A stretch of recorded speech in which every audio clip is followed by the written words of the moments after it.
The cat had no name at first.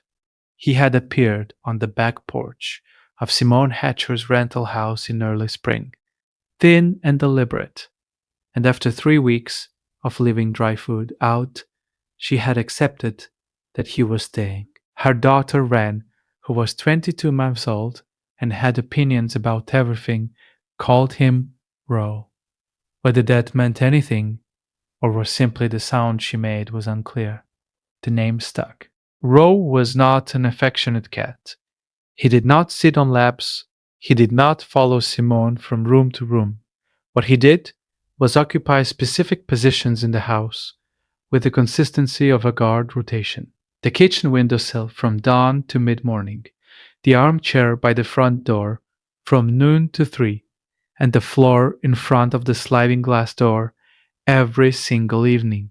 The sliding glass door was adjacent to the corner where Simone kept her houseplants, a collection assembled slowly over 5 years. Pothos, philodendron, peace lily, a trailing string of pearls. 2 succulents. They were against the baseboard, on a low wooden shelf which had seemed fine when the plants were the only living things at floor level. Then Wren learned to walk. For the first month, it was not a problem.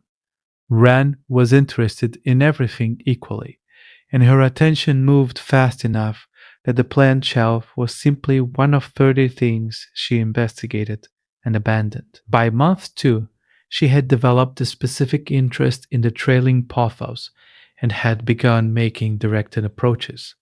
Ro was always there first, not hissing, not scratching, simply placing himself between Wren and the shelf, absorbing her small hands on his fur, redirecting her with the patient solidity of something that had decided this was its job. Simone found it charming. She filmed it twice. She sent the video to her sister, who sent back a laughing emoji. If you stay for stories about what animals sense before we do, you're in the right place. Subscribe so you don't miss the next one. In the 4th week of this routine, Simone moved the string of pearls to a higher shelf. She had read it was mildly toxic to cats. While she was looking that up, she looked up peace lily. She looked up philodendron. She looked up pothos and read the word nephrotoxic and stopped scrolling.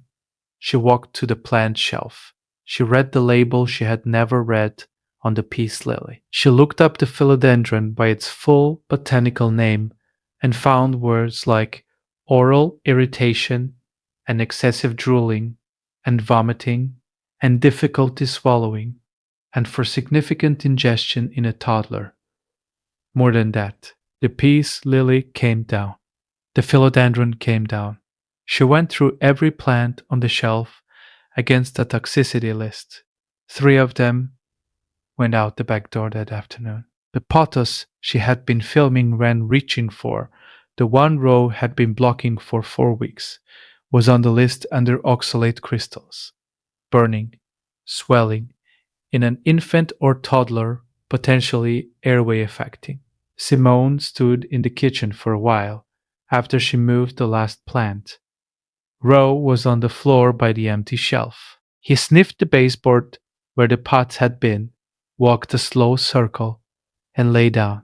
He stayed there until she turned off the kitchen light. Has your pet ever done something that made no sense until it was the only thing that made sense?